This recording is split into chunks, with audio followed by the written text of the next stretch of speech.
Hello friends, आप सभी का मेरे यूट्यूब चैनल में फिर से स्वागत है। तो आज की क्लास में हम डिस्कस करेंगे छत्तीसगढ़ की जलवायु।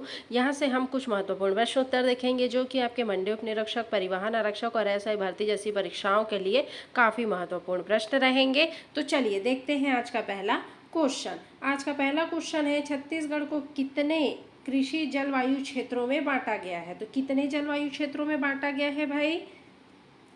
तो आपके 3 जलवायु क्षेत्रों में बांटा गया है। ठीक है, तो आपका करेक्ट आंसर हो जाएगा ऑप्शन नंबर बी। और सारे प्रश्न डिटेल्स के साथ हैं, तो आप सभी नोट करते हुए चलिएगा। योजना आयोग के अनुसार छत्तीसगढ़ को 3 कृषि जलवायु क्षेत्रों में क्या किया गया है? विभाजित किया गया है। पहला है आपका क्या?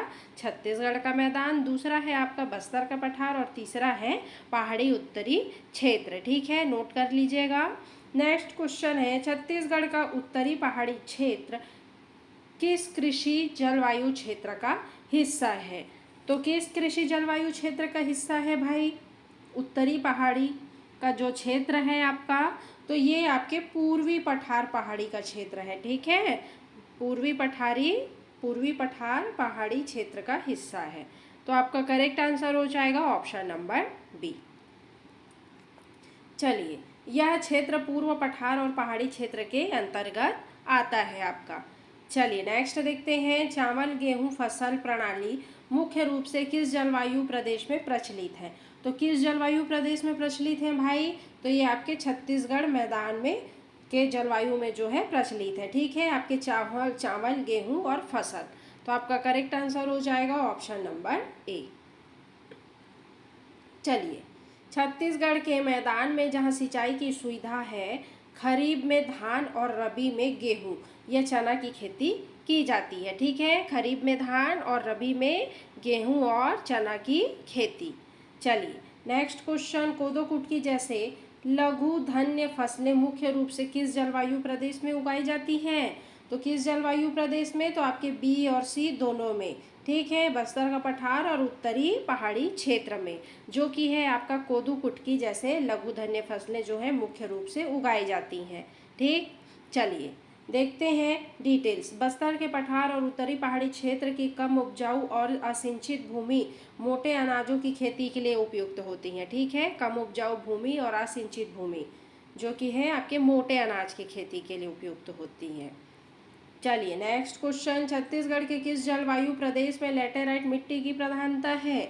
लैटेराइट मिट्टी की प्रधानता कहाँ? आपके उत्तरी पहाड़ी क्षेत्र विशेषकर पाट प्रदेश में। ठीक है, तो आपका करेक्ट आंसर हो जाएगा ऑप्शन नंबर सी। चलिए डिटेल्स देख लेते हैं। जसपुर समरी पाट प्रदेश में लैटेराइट मिट्टी प्रमुख है जो बागवानी के लिए उपयुक्त है, आपका लैटेराइट मिट्टी। चलिए नेक्स्ट क्वेश्चन, धान का कटोरा किस कृषि जलवायु क्षेत्र को संदर्भित करता है? तो ये आपके छत्तीसगढ़ मैदान के क्षेत्र को संदर्भित करता है। ठीक है, तो आपका करेक्ट आंसर हो जाएगा ऑप्शन नंबर सी। चलिए, छत्तीसगढ़ का मैदानी क्षेत्र अपनी उपजाऊ मिट्टी और धान की व्यापक खेती के कारण धान का क्या कहलाता है? कटोरा कहलाता है। चलिए, किस जलवायु प्रदेश में औसत वार्षिक वर्षा अधिक होती है? तो किस जलवायु प्रदेश में होती है भाई औसत वार्षिक वर्षा सबसे अधिक?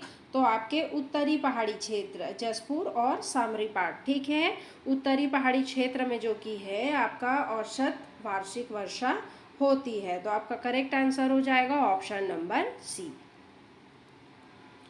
चलिए, जसपुर समरीपाट प्रदेश राज्य का सर्वाधिक वर्षा वाला क्या है? आपका क्षेत्र है। चलिए जी नेक्स्ट क्वेश्चन, किस जलवायु प्रदेश की जलवायु समशीतोष्ण प्रकार की है? बताइए, समशीतोष्ण प्रकार की है तो आपके उत्तरी पहाड़ी क्षेत्र जसपुर समरीपाट की जो जलवायु है ये आपके समशीतोष्ण प्रकार की है। तो आपका करेक्ट आंसर क्या हो जाएगा? ऑप्शन नंबर सी आपका करेक्ट हो जाएगा। चलिए, अपनी ऊंचाई के कारण जसपुर समरीपाट प्रदेश की जलवायु मैदानों की तुलना में क्या होती है? ठंडी और आपका सुखद होती है। चलिए, उत्तरी छत्तीसगढ़ के कृषि जलवायु क्षेत्र में लाल रेतीली मिट्टी की प्रधानता है। बताइए कहाँ पे है लाल रेतीली मिट्टी की प्रधानता? तो ये आपके बस्तर के पठार में है। ठीक है, तो करेक्ट आंसर हो जाएगा आपका ऑप्शन नंबर बी। अगर आपको मेरा वीडियो अच्छा लगे तो प्लीज़ लाइक शेयर सब्सक्राइब जरूर से करते हुए चलिएगा। बस्तर के पठार में लाल रेतीली मिट्टी, जिसको क्या कहा जाता है, टिकरा मिट्टी का विस्तार है। ठीक है, चलिए, वृष्टि छाया प्रदेश छत्तीसगढ़ के किस कृषि जलवायु क्षेत्र का हिस्सा है? ये जो आपका वृष्टि छाया प्रदेश है, ये छत्तीसगढ़ के किस कृषि जलवायु क्षेत्र का हिस्सा है? तो ये आपके छत्तीसगढ़ मैदान का। ठीक है, तो आपका करेक्ट आंसर हो जाएगा ऑप्शन नंबर ए। चलिए डिटेल्स देख लेते हैं। मैकाल श्रेणी वृष्टि छाया क्षेत्र यानी कि कवर्धा छत्तीसगढ़ के मैदान के अंतर्गत जो कि है आपका आता है। चलिए, छत्तीसगढ़ में मानसून की अनिश्चितता का कृषि पर क्या प्रभाव पड़ता है? तो क्या प्रभाव पड़ता है जी? सूखे और अकाल की स्थिति जो कि है आपका उत्पन्न हो जाती है। तो आपका करेक्ट आंसर हो जाएगा ऑप्शन नंबर बी। चलिए, मानसून पर अत्यधिक निर्भरता के कारण वर्षा की कमी या असमान वितरण से कृषि उत्पादन बुरी तरह से प्रभावित होता है और सूखे की स्थिति बन जाती है आपका। चलिए, छत्तीसगढ़ में चक्रीय तूफान का प्रभाव कब देखा जाता है? तो ये आपके मानसून के बाद, कब? अक्टूबर से नवंबर के बाद। ठीक है, चक्रीय तूफान का जो है प्रभाव देखा जाता है। तो आपका करेक्ट आंसर हो जाएगा ऑप्शन नंबर सी। चलिए, बंगाल की खाड़ी में बनने वाले चक्रवाती तूफानों का प्रभाव कभी कभी मानसून की वापसी के दौरान छत्तीसगढ़ के मौसम पर भी प्रभाव पड़ता है, जिससे क्या होती है? वर्षा होती है। ठीक है, ये देखिए कूटाधारित प्रश्न बन सकते हैं। बंगाल की खाड़ी से बनने वाले चक्रवाती तूफान का प्रभाव कभी कभी मानसून की वापसी के दौरान भी छत्तीसगढ़ पर इसका बुरा प्रभाव असर पड़ता है और जिसे वर्षा होती है। ठीक है, नोट कर लीजिएगा। चलिए, छत्तीसगढ़ की जलवायु आधारित जैविक खेती को बढ़ावा देने के लिए कौन सी योजना है? तो कौन सी योजना है? तो आपका नरवा गरवा घुरवा बाड़ी योजना है। ठीक है, छत्तीसगढ़ में जलवायु आधारित जैविक खेती को बढ़ावा देने के लिए। तो आपका करेक्ट आंसर हो जाएगा ऑप्शन नंबर सी। इस योजना का बड़ी घटक जलवायु के अनुकूल सब्जियों और फल की जैविक खेती को क्या करता है जी? प्रोत्साहित करता है। चलिए, जलवायु की दृष्टि से छत्तीसगढ़ में किस प्रकार के वनों की प्रधानता है? तो आपके उष्णकटिबंधीय पर्णपाती वन की प्रधानता है। ठीक है, जलवायु की दृष्टि से। तो आपका करेक्ट आंसर हो जाएगा ऑप्शन नंबर बी। राज्य की मानसूनी जलवायु उष्णकटिबंधीय शुष्क और आर्द्र पर्णपाती वनों के विकास के लिए क्या है जी? आपका अनुकूल है। चलिए, छत्तीसगढ़ में किस दिशा से आने वाली हवाएं शुष्क होती हैं? तो किस दिशा से? उत्तर पूर्व से जो आने वाली हवाएं होती हैं छत्तीसगढ़ की, वो आपका क्या होती हैं जी? शुष्क होती हैं। ठीक है, उत्तर पूर्व याद रखिएगा। चलिए, उत्तर पूर्व से आने वाली हवाएं जो स्थल से आती हैं, इसलिए वो क्या होती हैं? शुष्क, शीत, जिसको कहा जाता है शीतकालीन मानसून। चलिए, छत्तीसगढ़ की जलवायु के लिए सम जलवायु शब्द का प्रयोग क्यों नहीं किया जा सकता है? बताइए, सम जलवायु शब्द का प्रयोग क्यों नहीं किया जा सकता है? क्योंकि यह दैनिक और वार्षिक तापांतर अधिक होता है। ठीक है, सम जलवायु का प्रयोग इसलिए नहीं किया जाता है। तो आपका करेक्ट आंसर हो जाएगा ऑप्शन नंबर सी। चलिए, सम जलवायु तटीय क्षेत्रों में पाई जाती हैं जहां तापमान बहुत कम उतार चढ़ाव होता है। छत्तीसगढ़ में तापांतर अधिक होता है। नेक्स्ट, छत्तीसगढ़ में काल बैसाखी का क्या प्रभाव है जी? क्या प्रभाव है काल बैसाखी का? तो आपका ग्रीष्म ऋतु में गरज, बिजली के साथ तेज हवाएं और वर्षा।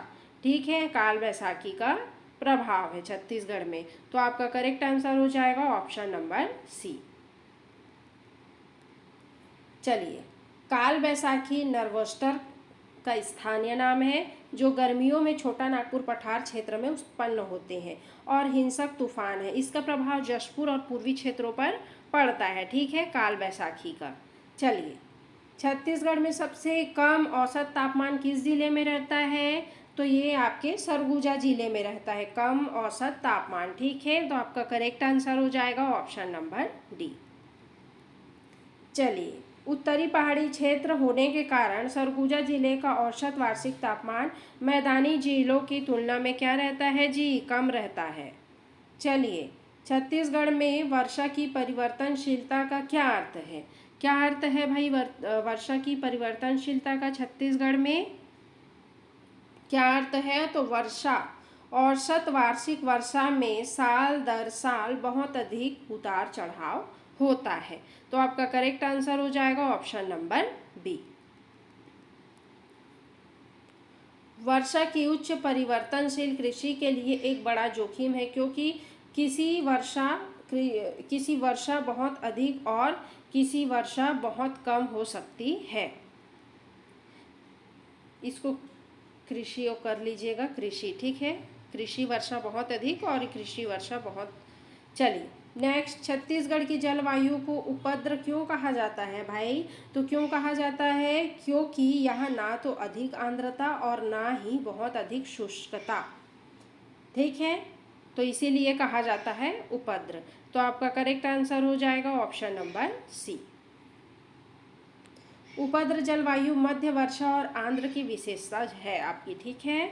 चलिए, छत्तीसगढ़ में हवा की गति किस ऋतु में सर्वाधिक होती है? तो हवा की गति आपका ग्रीष्म ऋतु यानी कि गर्मी के टाइम में सर्वाधिक होती है। तो आपका करेक्ट आंसर हो जाएगा ऑप्शन नंबर सी।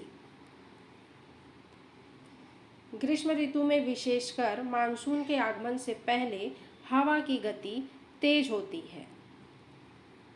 चलिए, छत्तीसगढ़ का मैदान का कौन सा क्षेत्र राज्य का सबसे आर्द्र क्षेत्र है? कौन सा है भाई राज्य का सबसे आर्द्र क्षेत्र? तो आपका अबूझमाड़ है, ठीक है। तो आपका करेक्ट आंसर हो जाएगा ऑप्शन नंबर सी। अबूझमाड़ में राज्य की सर्वाधिक औसत वार्षिक वर्षा जो कि है आपका होती है। नेक्स्ट क्वेश्चन, छत्तीसगढ़ की कृषि काफ़ी हद तक निर्भर करती है, किस पर निर्भर करती है? तो मानसून वर्षा पर निर्भर करती है, ठीक है। तो आपका करेक्ट आंसर हो जाएगा ऑप्शन नंबर डी। चलिए, यद्यपि सिंचाई का विस्तार हुआ है, फिर भी राज्य की अधिकांश कृषि वर्षा पर जो कि है आपका आधारित रहती है। चलिए नेक्स्ट क्वेश्चन, जलवायु शरणार्थी की अवधारणा किससे संबंधित है? किससे संबंधित है भाई? तो ये आपके जलवायु परिवर्तनों के प्रभाव जैसे कि सूखा, बाढ़ के कारण लोगों को अपना घरों से विस्थापन होना है। तो आपका करेक्ट आंसर हो जाएगा ऑप्शन नंबर बी। चलिए, भविष्य में जलवायु परिवर्तन के कारण छत्तीसगढ़ के कुछ क्षेत्रों में यह समस्या उत्पन्न हो सकती है आपका। चलिए नेक्स्ट क्वेश्चन, छत्तीसगढ़ में रबी की फसलें किस ऋतु में बोई जाती हैं? रबी की फसलें किस ऋतु में? तो आपके शीत ऋतु में, ठीक है। और खरीफ की फसलें कमेंट करके बताइएगा। चलिए, गेहूं, चना, अलसी जैसे रबी की फसलें सर्दियों की शुरुआती में ही जो है आपका बोई जाती है। चलिए, छत्तीसगढ़ में खरीफ की फसलें किस ऋतु पर निर्भर करती हैं? किस ऋतु पर? खरीफ की फसलें किस ऋतु पर निर्भर करती हैं जी? वर्षा, मानसून पर, ठीक है। तो आपका करेक्ट आंसर हो जाएगा आपका ऑप्शन नंबर बी। और रबी की फसलें शीत ऋतु पर, ठीक है। चलिए, धान छत्तीसगढ़ की मुख्य खरीफ फसल है, जिसकी बुआई मानसून की शुरुआती के साथ जो कि है आपका होती है। चलिए, छत्तीसगढ़ राज्य में जलवायु परिवर्तन कार्य योजना का मुख्य लक्ष्य क्या है? तो इसका मुख्य लक्ष्य है जलवायु परिवर्तन के प्रभावों को कम करना और अनुकूल रणनीतियां विकसित करना। तो आपका करेक्ट आंसर हो जाएगा ऑप्शन नंबर सी। यह योजना कृषि, जल और वन जैसे कमजोर क्षेत्रों के ध्यान पर जो कि है आपका केंद्रित होती है। छत्तीसगढ़ में सूखा घोषित करने का आधार क्या है? तो इसका आधार है बी और सी दोनों, वर्षा की कमी और फसल की स्थिति, ठीक है। तो आपका करेक्ट आंसर हो जाएगा ऑप्शन नंबर डी। चलिए, सूखा घोषित करने के लिए वर्षा की कमी के साथ साथ फसलों को हुए नुकसानों का आंकलन भी किया जाता है। चलिए जी नेक्स्ट क्वेश्चन, कौन सा जिला सामान्यतः उच्च वर्षा वाला माना जाता है? तो कौन सा जिला है? तो आपका रायगढ़ जिला है जो कि उच्च वर्षा वाला जिला माना जाता है सामान्यतः। तो आपका करेक्ट आंसर हो जाएगा ऑप्शन नंबर डी। देखिए, रायगढ़ और जशपुर जिले राज्य के उच्च वर्षा वाले क्षेत्रों में आते हैं, नोट कर लीजिएगा। रायगढ़ और जशपुर जो कि उच्च वर्षा वाले क्षेत्र में आते हैं जी आपका। चलिए, कौन सा जिला सामान्यतः निम्न वर्षा वाला होता है? तो कौन सा जिला होता है निम्न वर्षा वाला? तो कवर्धा जिला होता है निम्न वर्षा वाला। ठीक है, तो आपका करेक्ट आंसर हो जाएगा option number D. Kawardha Maikal श्रेणी के वृष्टि छाया क्षेत्र में आता है।